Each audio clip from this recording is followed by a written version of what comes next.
어, 오늘은 5월 24일 2PM 금요동산 모임을 시작하겠습니다. 오늘은 요한복음 25강 안드레의 증거, 베드로의 형제죠. 안드레의 증거.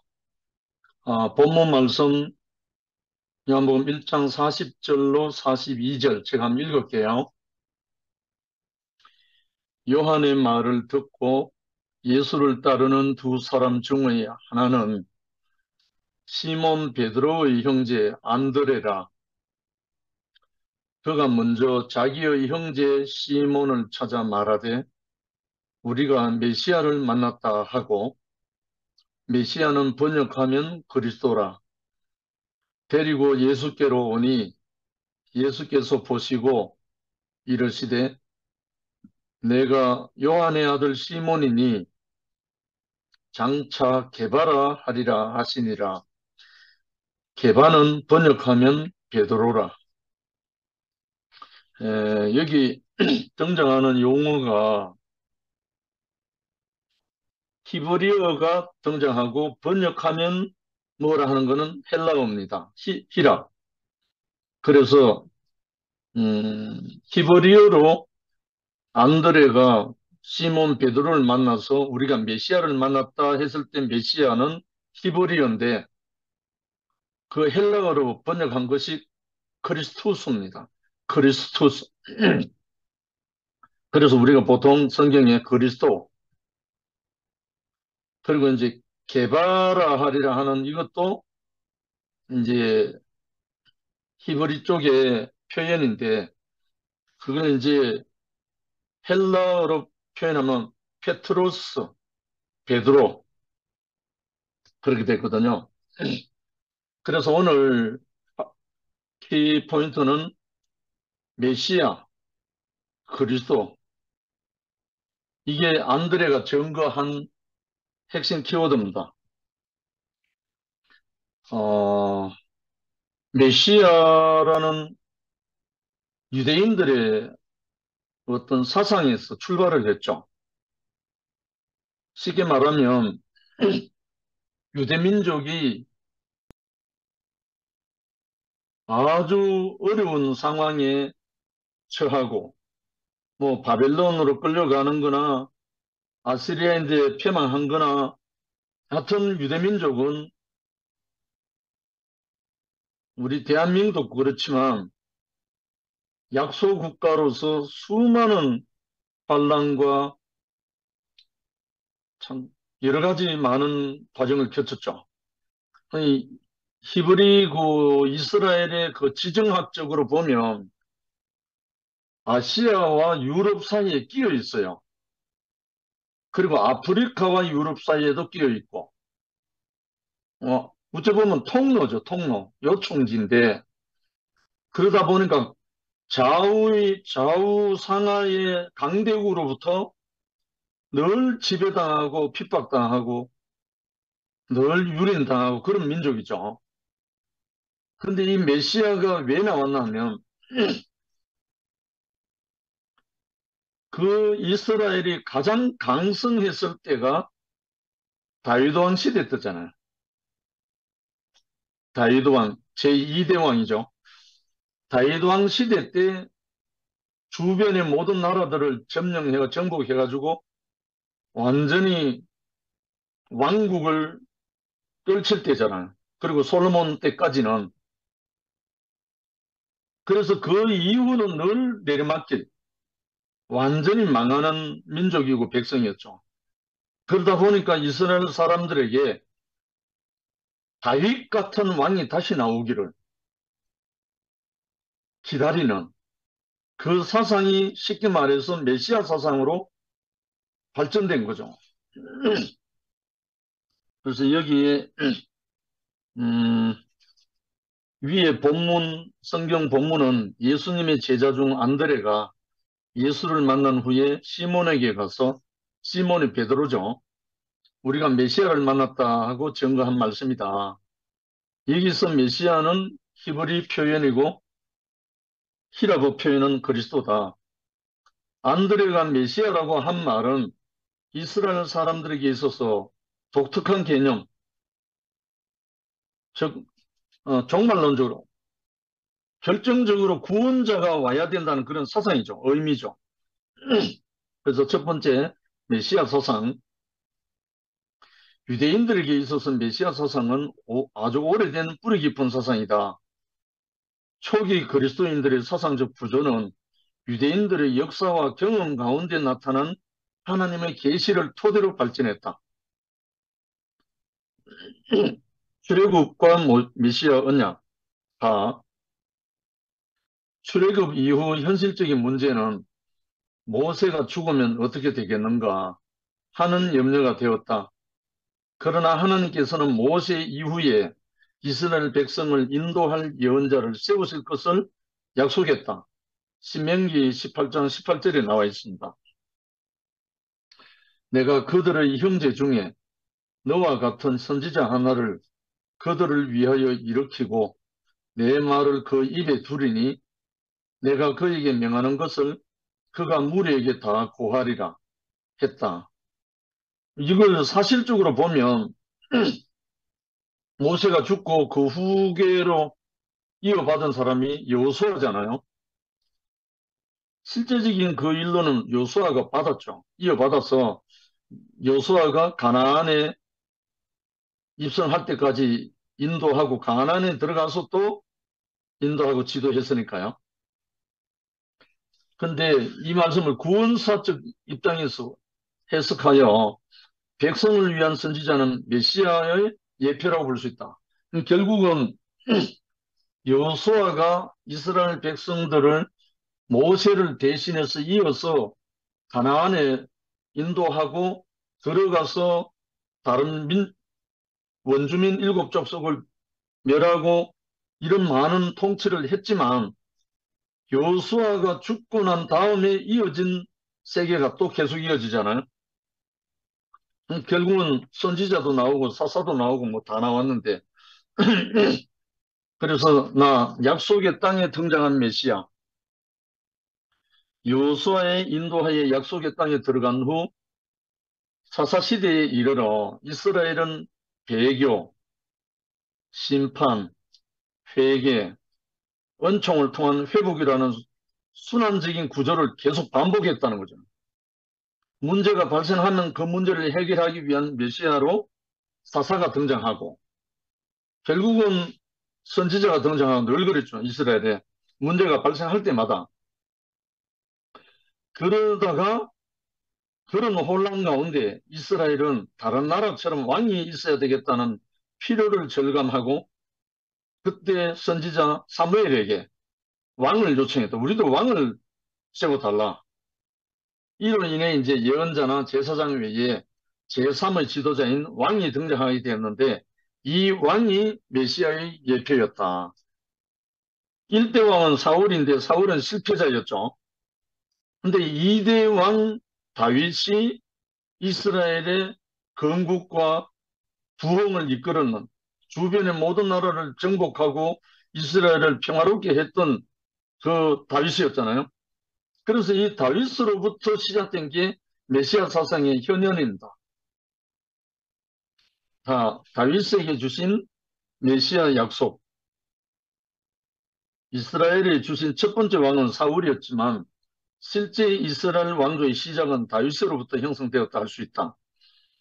여호와께서 다윗에게 구체적인 약속으로 메시아를 주시겠다고 했는데 이 중에 다윗은 특별한 관심의 대상으로서 후손이 뒤를 이을 것이며 그의 왕국이 영원한 것이라고 약속하셨다. 사무엘하 7장 8절로 16절에 나온 내용입니다. 그 내용은 잠시 제가 한번 읽어드린 요 중요한 부분이라서 사무엘하 7장 10절로 14절만 읽겠습니다.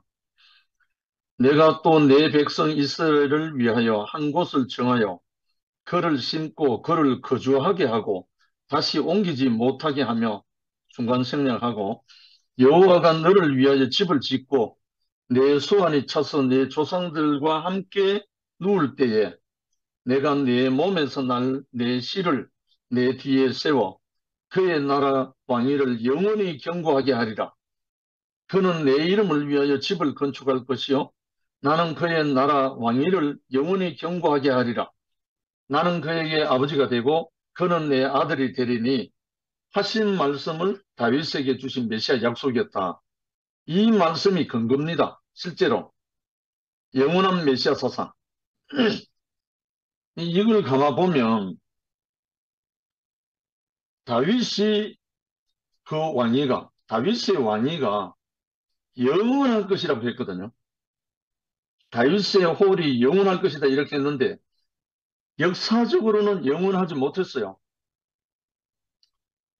솔로몬에게 가서 남북 왕조로 갈라지고 결국 조금 있다가 북왕조가 먼저 망하고 남왕조 유대가 뒤에 망하고 다 망했어요.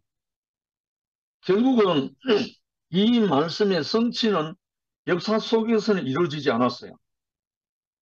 그런데 이게 어디로 이 예언, 사무엘하 7장에 나오는 이 예언이 어디까지 이르렀냐면 그리스도가 나오기 위한 그 예언의 말씀으로 발전한 거예요. 그러니까 너의 왕위가 영원하다. 그의 나라 왕위에 영원히 경고케 한다. 그리고 그에게 아버지가 되고 내가 그에게 아버지가 되고 내 아들이 된다. 이 말을 한 것은 그리스도 예수가 나오기 전까지는 이 말씀이 나타난 적이 없어요. 그리스도 예수가 세례 요한에게 요단강에서 세례받고 올라올 때 성령이 비둘기같이 임하고 들려온 음성이 그거잖아요. 이는 내 사랑하는 아들 내 기뻐하는 자니 이 말씀 하셨죠. 그리고 또 변화산상에서 또 그 말씀을 하셨죠. 이는 내 사랑하는 내 기뻐하는 너희는 저의 말을 들으라. 결국은 그리스도가 이 사무엘하에 말씀한 이것을 성취하는 영원한 왕위를 이은 사람이 그리스도라는 거예요. 그리스도. 그리스도를 다른 말로 하면 기름 부음 받은 자잖아요. 기름 부음 받은 자. 기름을 붓다. 결국은 하나님의 생명의 영으로 이는 내 아들이라고 인친 거잖아요. 인친 거. 이는 친거. 성령이 임한다는 말은 너는 내 것이라는 말입니다. 하나님의 성령이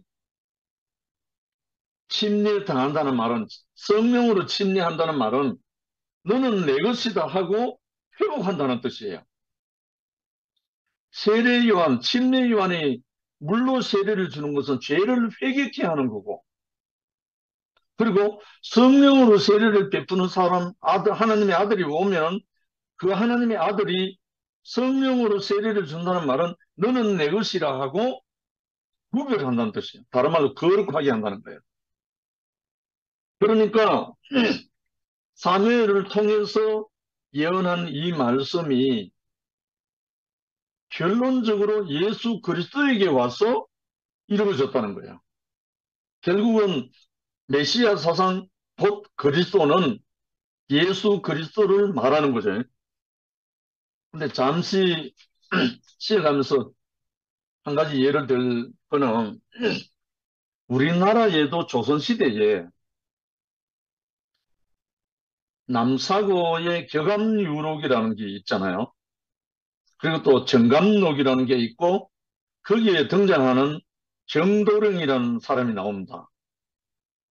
그 정도령, 정시성을 가진 사람이 나오면 나라를 태평성대로 이루고 하는 이런 말이 나와요. 그런데 그 정시라는 말을 어떻게 풀이해놨냐면 뭐 정진화하는 식으로 이 성씨 정리 아닙니다. 그게 나오는 거 보면 7에다가 3을 더한 십성지를 말하는 거예요. 7에다가 3을 더하면 10이거든요. 10. 십성지, 다른 말로 열십자를 가리키는 거예요.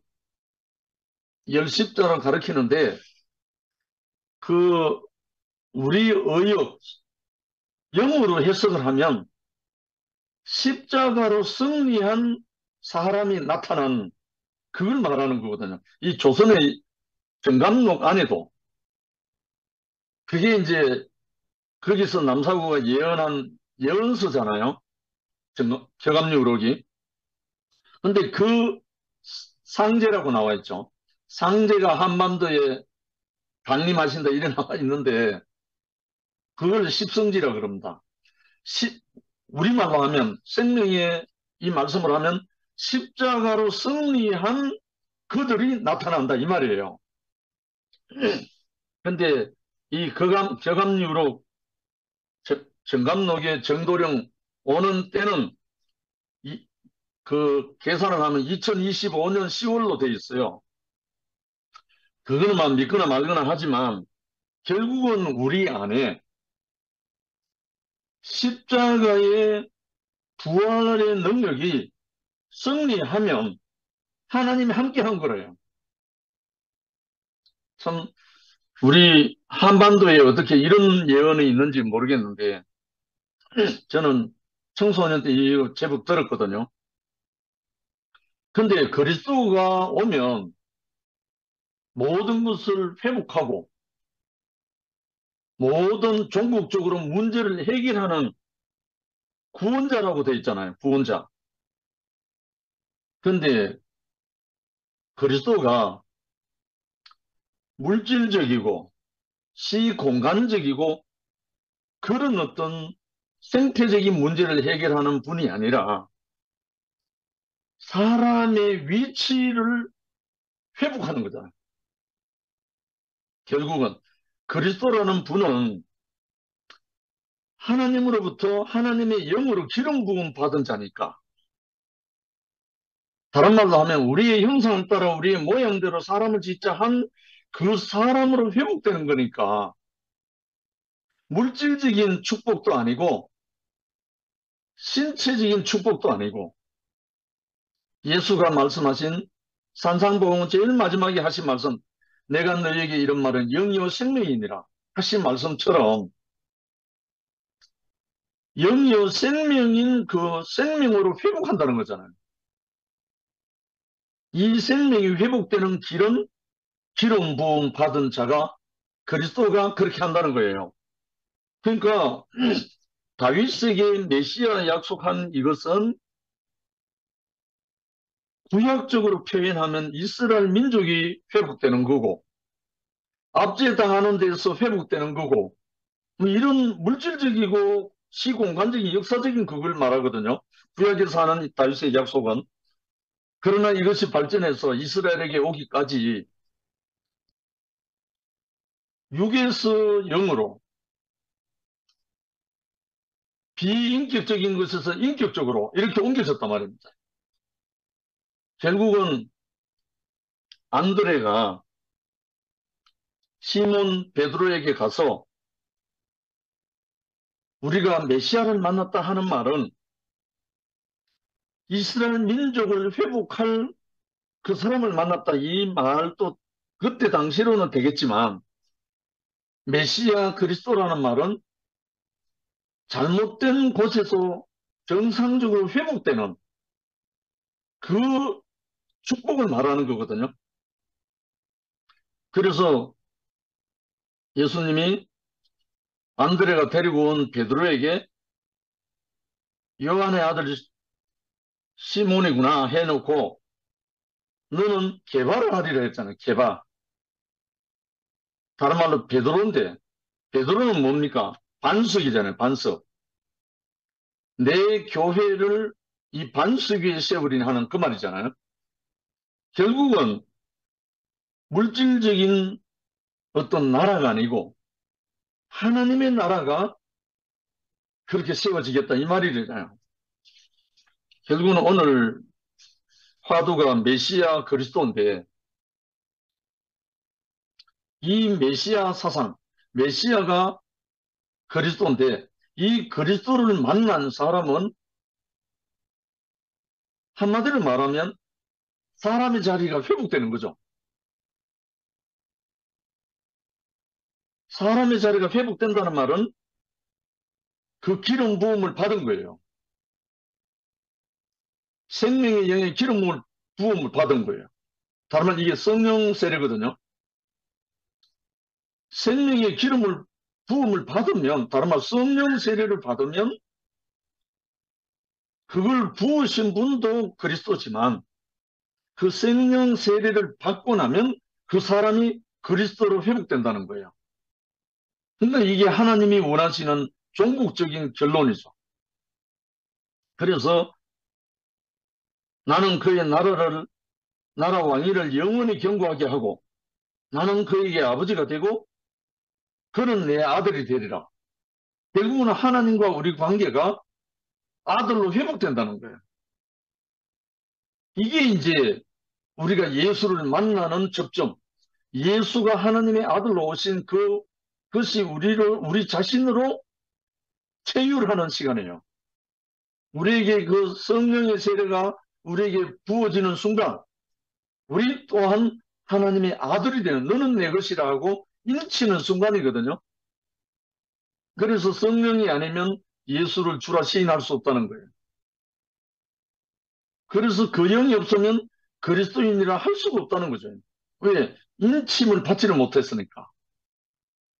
그래서 이게 아주 안드레가 증거한 이 짤막한 한 구절이지만 모든 것이 모든 것입니다. 우리가 메시아를 만났다. 우리가 메시아를 만났다. 그리스도를 만났다는 거죠. 제가 이 목사님을 만나고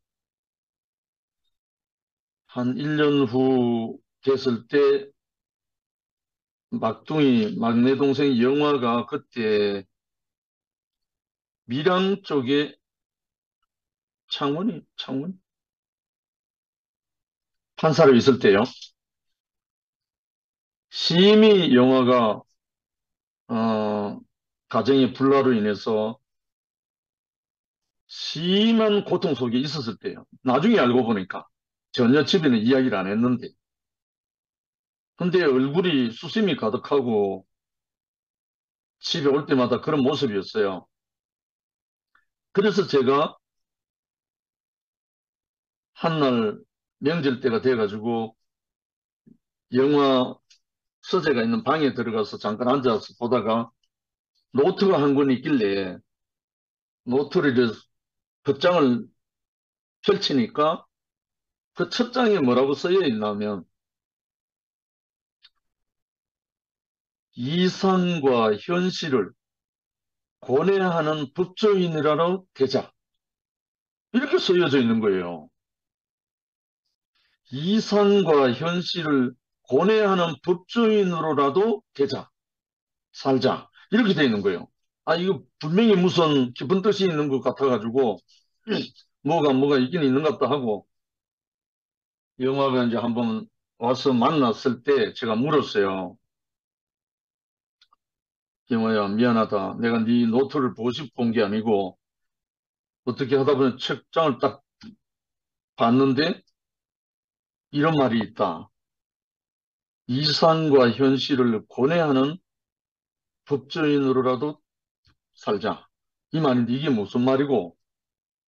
그렇게 물으니까 영화가 고개를 푹 숙이면서 아무 말도 안 하는 거예요. 그래서 제가 뭔가 있구나 하고 알아챘죠. 그래서 제가 그때부터 제가 말을 했죠. 영화야, 내가 지금까지 예수를 믿는다고 달려왔는데 정말 내가 잘못 믿었고 잘 몰랐다. 정말 내가 네 앞에 고백할 수밖에 없는데 너는 나를 보고 따라왔겠지만 내가 정말 예수를 잘못 알았다. 근데 내가 머리에서부터 발끝까지 기름이 흐르는 분을 내가 만났다. 그러니까 영화가 아니 그게 뭔데요? 그리스도다. 내가 그리스도로 기름이 흐르는 분을 내가 만났다. 하고 그때 이제 증거하기 시작한 거예요. 그때가 1990년인가? 그러니까 영화가 깜짝 놀라는 거예요. 그리스도라고요? 그래. 멀지 않다. 우리가 그때 성면교회 성당시장 앞에 우리가 살 때거든요. 여기서 가깝게 살고 계시는 목사님이다. 내일 설날인데 세배도 할 겸 한번 가볼래? 하고 나서는데 따라왔어요. 그래서 영화가 그때 저를 따라서 목사님 댁에 간 거예요. 가서 목사님께 질문한 첫 질문이 목사님 그리스도가 뭡니까? 이래 물었어요. 영화가. 그때 목사님 뭐라고 대답했냐면 목사님 감 잡고 알아챘는지 그래 형제 나는 누가 높이 끌어올려도 올라가지 못하고 누가 끌어내려도 내려갈 데가 없는 사람이다. 이렇게 말을 한 거예요. 제가 분명히 영화가 큰 오해를 하고 왔을 줄 알고 목사님 자신이 그렇게 말을 한 거예요. 그때부터 영화가 그 말을 듣고 안심이 돼가지고 계속 질문하고 교통하고 그때부터 영화 교회 생활 시작된 거예요. 결국은 그리스도는 뭔가 하나님의 생명이 기름 흐르듯이 생명으로 흐르는 사람이다. 하나님의 생명이 기름 부음 받아서 그 생명의 기름 부음 받아서 그냥 흐르는 그 사람이다. 이게 이제 메시아 그리스도거든요. 그래서 이제 구약에는 음, 그러함에도 이스라엘은 바벨론 왕 느부갓네살에 의해 예루살렘이 점령되고 백성들은 모두 포로로 잡혀가서 완전히 망했다. 북왕조 열지파 이스라엘은 아수르에게 망하고 BC 722년에 남왕조 바벨론에게 망했다. BC 586년에.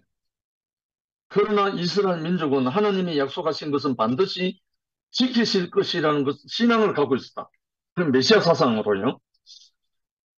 그래서 제가 이 그리스도 메시아라는 이것이 이스라엘에게 계속 발전적으로 유전되고 계속되어 오는 거예요. 그래서 두 번째, 바벨론의 포로와 패망으로 발전한 메시아 사상. 쉽게 말해서 바벨론의 포로가 되고 패망했기 때문에 발전한 메시아 사상인 거예요.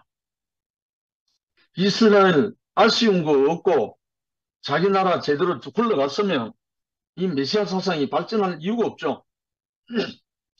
우리나라 조선시대에 그 험악한 세월이 없었다면 남사고의 격암 누룩이 나올 이유도 없고 정감록의 정도령이 나올 이유도 없는 거예요.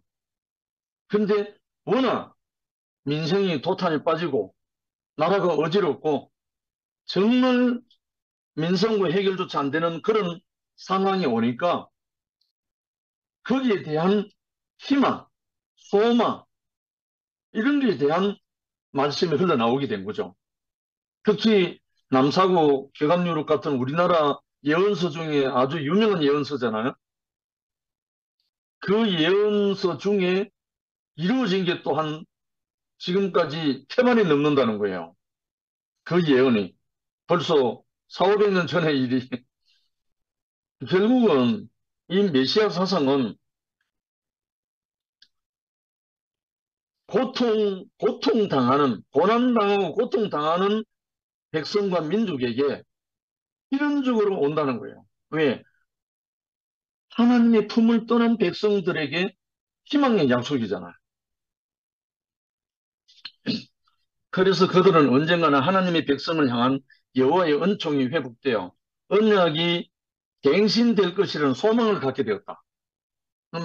참 너무나 어렵고 고통스럽고 그런 민족이 계속되지만 그래서 에레미야 31장 31절부터 33절 우리 늘 쓰는 말이었죠. 날이 이르리니 이스라엘 집과 유다 집에 새 언약을 세우리라. 곧 내가 나의 법을 그들의 속에 두며 그들의 마음에 기록하며 나는 그들의 하나님 되고 그들은 내 백성이 될 것이라. 조금 전에 사무엘하 말씀처럼 결국은 하나님은 자기 백성을 회복할 것이라는 것을 말씀하는 건데 이것이 결국은 누가 와서 되느냐? 메시아가 와서 된다는 거예요. 그리스도가 와야 이 사람이 회복된다는 거예요. 아, 한 사람의 어렵고 새로운 왕을 다윗의 가문에 일으키실 것이라 약속. 결국은 이사야서에 보면 한 사람의 의롭고 새로운 왕을 다윗의 가문에서 일으키실 것을 약속했다. 이사야 9장 6절 7절에 보면 이는 한 아기가 우리에게 낳고 한 아들을 우리에게 주신 바 되었는데 그 어깨에는 정사를 메웠고 그 이름은 기묘자라 모사라 전능하신 하나님이라 영존하시는 아버지라 평강의 왕이라 할 것임이라. 그 정사와 평강에 더함이 무궁하며 그 다윗의 위에 앉아서 그 나라를 굳게 세우고 지금 이후 영원토록 공평과 정의로 그것을 보존할 것일 것이라. 이것이 이스라엘 백성들의 메시아에 대한 소망이다. 결국은 이 약속이 이사에게 한 이 약속이 이스라엘 민족에게 이루어진 적이 한 번도 없다는 걸. 어느 시대에 어느 때에도 이루어진 적이 없는 거예요. 결국은 한 아기가 우리에게 낳고 이 이사야서의 이 말씀들이 신약에 예수가 태어났을 때 표현해 놓은 그것과 발전돼서 연결돼 있잖아요. 나 자신들이 땅에서 다시 살게 해주실 것을 기대한다. 사무엘하 7장 8절 이하에 보면 내가 내 백성 이스라엘을 위하여 한 곳을 정하여 저희를 심고 저희로 자기 곳에 거하여 다시 옮기지 않게 하며 라는 말씀이 있다. 이것은 자신들이 땅에서 다시 살게 해주실 것을 약속한 말씀으로 다시는 포로로 잡혀가는 일이 없을 것이다. 그 땅에 돌아와 살 것이다. 이 말씀이라는 거예요. 근데 이스라엘에 이런 적이 한 번도 없거든요. 2000년 동안 유리방황하면서 나라를 잃어버린 그들에게 이 이 약속의 말씀을 지키기 위해서 팔레스타인 그 땅에 이스라엘 나라를 건국한 것이 1948년이잖아요. 그런데 이렇게 해도 아직 이 예언의 말씀이 이루어지지 않은 거예요. 그리스도가 아니면 이루어질 수 없는 거죠. 물질적이고 정치적인 나라를 말하는 게 아니기 때문에 일단 다 야훼의 종에게 구원을 위임한다. 하나님의 종에게 구원을 위임한다는 거죠. 근데 거기에 이제 고레스가 등장한다. 고레스를 세워 이스라엘을 구원하신다. 바벨론에 포로된 이스라엘 백성을 구원하려고 야훼의 여호와의 종에게 구원을 위임하셨고 바벨론을 멸망시킨 페르시아 파사 제국의 고레스를 새로운 왕으로 세워 이스라엘을 구원했다. 이 고레스라는 사람은 페르시아 왕이잖아요. 하나님도 모르고 전혀 상관없는 사람인데 하나님의 종으로 세웠다는 거예요. 하나님의 종으로, 아들이 아니고 일꾼으로 세웠다는 거죠. 그 고레스를 들어서 이스라엘 백성을 자기 땅 고국으로 보내서 성전도 짓게 하고 그 땅에 가서 너희 하나님을 잘 섬기라 하고 다 풀어줬다는 거예요. 언제? 바벨론의 포로가 되어 갔던 그들을 페르시아가 바벨론을 침략해서 멸망시키고 난 다음에 고레스 왕, 페르시아 왕이 이스라엘 백성을 풀어줬다는 거예요. 그러니까 결국 이스라엘 백성들에게는 고레스가 그때 당시로는 그리스도라는 거예요. 이상하죠? 예. 사실적으로 그렇게 해줬기 때문에 그렇게 표현하는 거죠. 근데 이 고레스는 이방인일 뿐만 아니라 여호와와 관계없는 사람임에도 여호와께서는 그를 통해서 공의를 베풀 것이라고 약속했다. 실제로 이루었다는 거예요. 그래서 이사야 42장 1절에 내가 붙드는 나의 종, 내 말 기뻐하는 나의 택한 사람을 보라. 내가 나의 신을 그에게 주었은즉 그가 이방의 공의를 베풀리라. 이사야 45장 1절에 보면 나 여호와는 나의 기름 받은 고레스의 오른손을 잡고 열국으로 그 앞에 항복하게 하며, 참 신기하죠? 이상하잖아요. 페르시아 제국의 왕인데 어떻게 나 여호와는 나의 기름 부음 받은 고레스의 오른손을 잡고 열국으로 그 앞에 항복하게 하며, 그렇게 해서 이스라엘 백성을 풀어줬다는 거예요. 그러니까 하나님은 누구든지 일꾼으로, 종으로, 바람으로 그렇게 쓰실 수 있다는 거예요. 그리고 두 번째, 고난받고 영광을 받는 종을 세우신다. 이사야 53장 10절에 결국 이사야서의 예언은 고레스를 통해서 이루어졌고 예언자를 통해 약속한 예언이 성취되었던 것이다. 뿐만 아니라 여호와께서는 고난받고 영광을 받는 종을 세우겠다고 약속하셨다. 이사야 53장 10절에 여호와께서 그로 상함을 받게 하시기를 원하사 들고를 당케 하셨은저 그의 영혼을 속건 제물로 드리기에 이러면 그가 그 시를 보게 되며 그 날은 길 것이요. 결국은 이사야를 통해서 예언한 이 말씀을 이스라엘 백성을 향해서 예언을 했는데 그 예언을 성취하는 것은 이스라엘 백성이 생각하는 그 사람이 아니라고 얼마든지 이루신다는 거예요. 하나님의 뜻에 의해서. 이 말씀에서 우리는 두 가지 약속의 대립을 본다. 첫째는 고레스라는 왕에 의한 해방은 현실로 이루어졌기 때문에 쉽게 받아들일 수 있으나 두 번째 약속인 고난받는 종을 통하여 구원자가 온다는 말씀은 받아들이기 어려운 문제다. 결국 이 말이 무슨 말이냐면 고난받는 종을 통해서 구원자가 온다. 이거는 인정이 안 된다는 거예요. 이스라엘 백성으로서는, 히브리 민족으로서는. 근데 이 고난받는 종이 누구냐면 그리스도 예수라는 거예요. 십자가의 고난을 통해서 구원자가 되는 건데 이거는 이스라엘이 도무지 믿을 수가 없고 받아들일 수가 없어서 메시아를, 그리스도를 배척한 거죠. 십자가에 죽인 거죠. 한마디로. 그다음에 포로기에 접어들면서 메시아에 대한 소망에 집중했다. 이스라엘은 포로기에 접어들면서 메시아에 대한 소망에 집중했고 야훼의 날을 기대하였다. 그것밖에 다른 길이 없었기 때문에 그 날은 종말론적인 날로서 구원자가 온다는 믿음을 가지고 있었다. 이게 이제 요엘서 2장 11절에 나와 있잖아요. 사도행전 2장에도 나오지만 이 땅 거민으로 다 떨게 할지니 이는 여호와의 날이 이르게 됨이라. 여호와의 날이 크고 심히 두렵다. 다 당할 자가 누구이랴. 결국은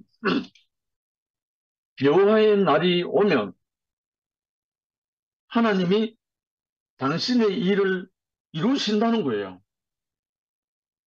이것은 구원자가 온다는 말로 여호와의 날이 오면 세상은 멸망을 당하고 이스라엘은 구원을 받게 된다는 것이다. 이건 이제 역사적으로 어떤 물질적으로 보면 이스라엘은 승리하고 세상은 멸망한다 이렇게 볼 수 있지만 이걸 내 말은 영이요 생명이라 하는 예수 그리스도의 말씀으로 정리를 하면 하나님의 생명이 들어간 사람은 승리자가 되고 하나님의 생명을 배격한 사람은 멸망하게 돼 있다 이 말이잖아요. 결국은 구약이 신약으로 넘어오면서 인격으로 옮겨져 버렸죠. 성전도 물질적인 성전에서 인격적인 성전으로 변환됐잖아요. 대치되고. 그래서 마지막에 이제 세 번째 구원사의 절정. 그러니까 메시아, 그리스도. 그가 오면 구원자라고 했잖아요. 구원, 구속. 쉽게 말하면 구속은 구원을 위한 임문이죠. 구원을 위해서 구속이 필요하니까. 구약 안에서 하나님의 지속적 계시와 관계를 기독교적 관점으로 보았을 때 여호와의 날은 예수의 오심에서 절정에 이르렀다. 결국은 구약에서 하는 그 계시와 모든 말씀들이 오늘날 크리스찬 관점에서 봤을 때 여호와의 날은 하나님의 날은 예수의 오심에서 절정을 이뤘다. 이 말이 예수가 세례 요한에게 세례받고 난 뒤에 첫 일성이 회개하라 천국이 가까이 왔다 이렇게 했잖아요.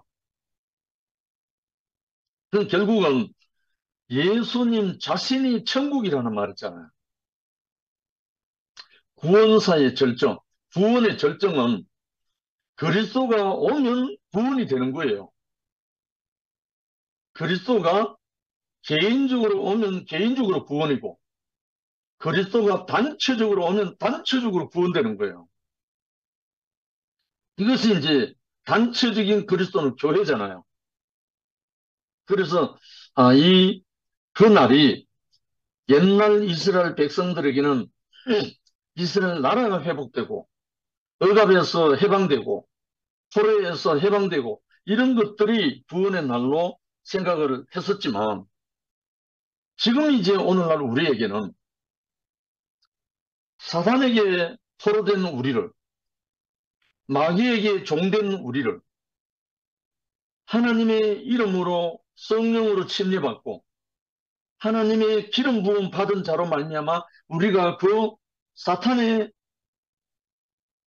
올무에서 마귀의 종에게서 해방되는 다른 말로 구속되고 구원되는 이 세계를 우리는 구원이라고 할 수 있잖아. 그래서 교회가 너무너무 소중하죠. 개인적인 구원도 있을 수 있죠. 그러나 하나님은 나라를 위해서 구원을 원하시니까요. 개인이 구원받을 때도 기쁘지만 교회적으로 전 단체적으로 구원이 되는 것이 하나님이 나라가 되는 거잖아요. 그들은 고레스가 오는 날은 이미 경험을 했지만 고난받고 영광받는 종이 오는 날은 아직 경험이 없었다. 이스라엘이 그렇죠. 그러나 유대인인 제자들은 이제 유대인이 전가하는 그리스도 예수를 처음에 말했죠. 제일 처음에. 유대인인 제자들은 예수께서 오신 것이 바로 야훼가 약속했던 그 구원의 절정이라는 사실을 알았다. 오늘 우리도 제자들과 동일한 입장이다. 이게 이제 우리의 오늘날 입장인 거예요.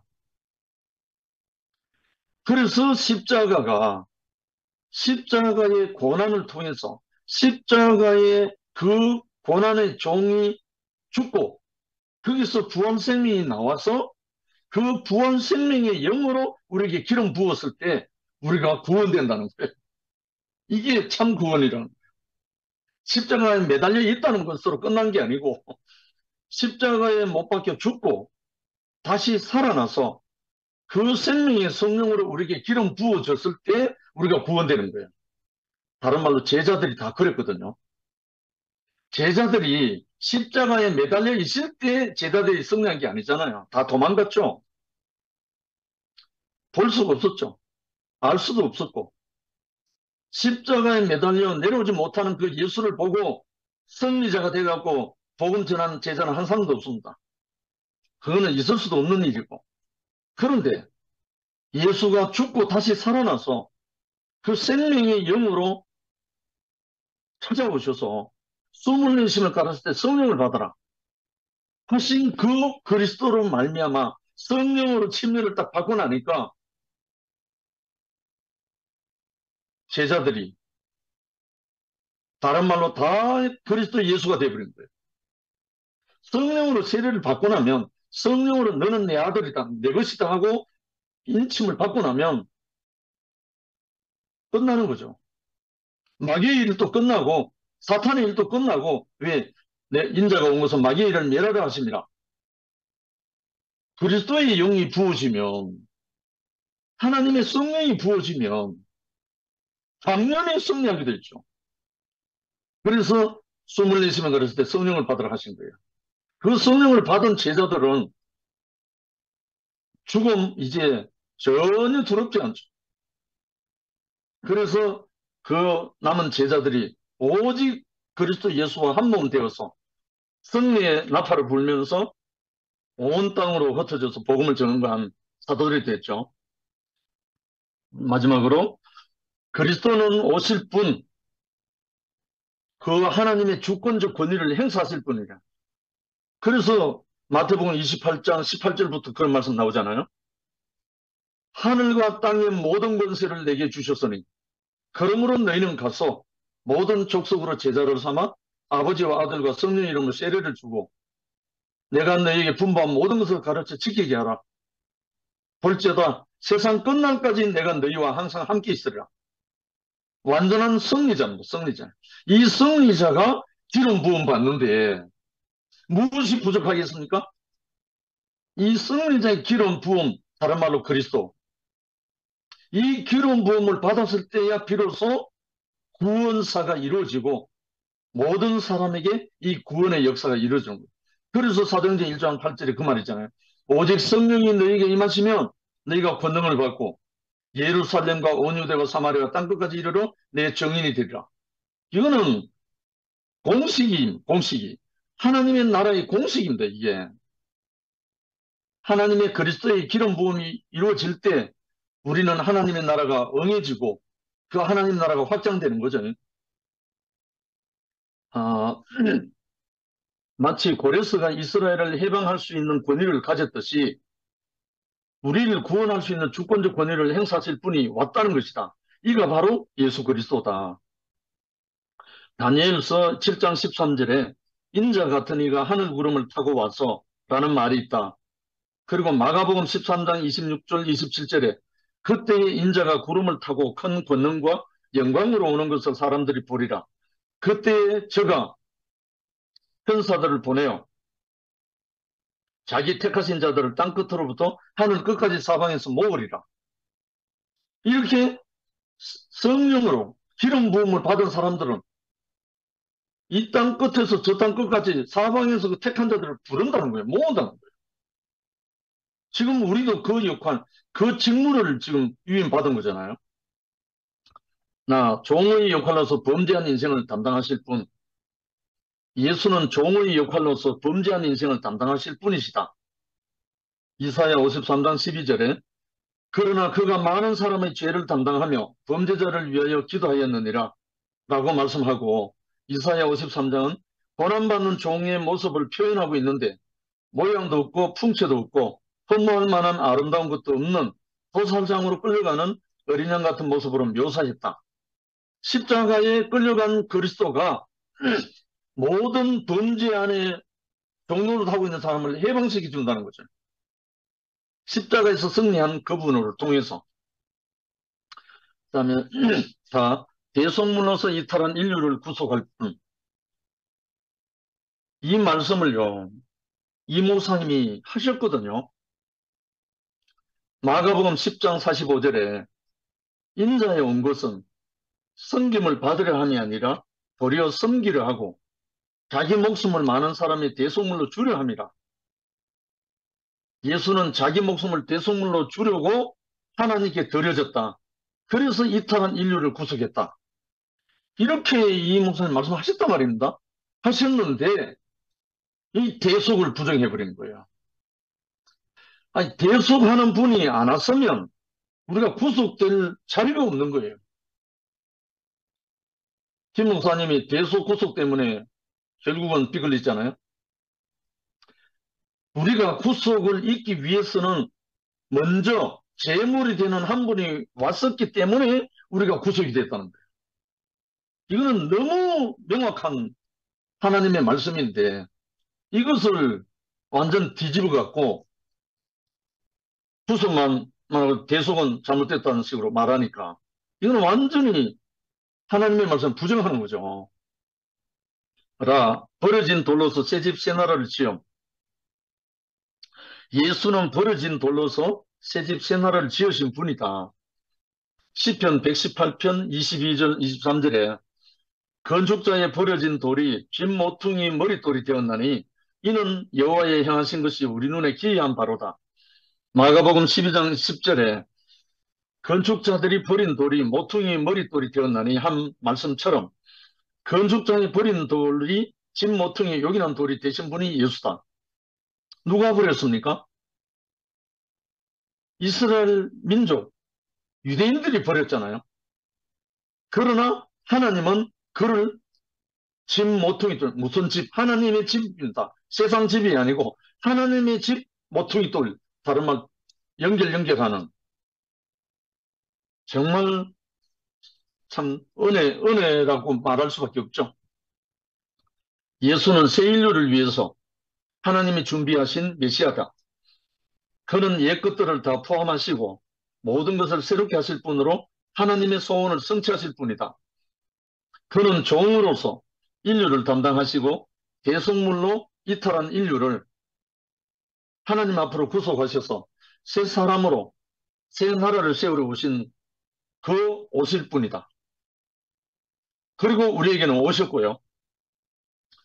그래서 그리스도는 우리를 새롭게 할 메시아이고 새로운 나라를 건설하실 메시아, 곧 그리스도다. 그럼 이 예수 그리스도를 우리가 알기만 하면요. 승리자로 살 수밖에 없거든요. 우리 노래 중에 노래 203번이 바로 그 찬송이잖아요. 승리자. 너와 나 사는 여기에 예수의 영광 안고 정말 이 그리스도 예수를 알기만 하면 예수를 아는 것이 영생이면서 승리죠, 사실은. 그래서 이 예수가 우리의 메시아고 우리의 그리스도입니다. 그래서 안드레가 증거한 이 우리가 메시아를 만났다 하는 이 메시아 그리스도를 우리도 만났습니다. 이 메시아 그리스도와 함께 교회로 함께 승리하게 하신 우리 주님을 찬양합니다. 아멘. 감사합니다.